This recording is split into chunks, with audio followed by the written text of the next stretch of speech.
Rakyat Aceh bersatu, jaga agama, jaga wilayah.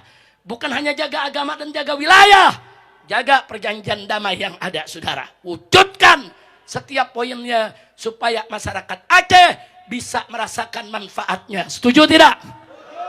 Contoh satu saja.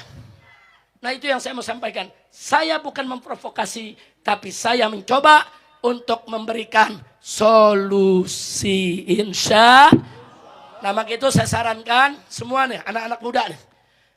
Ini perjanjian Helsinki sudah 20 tahun.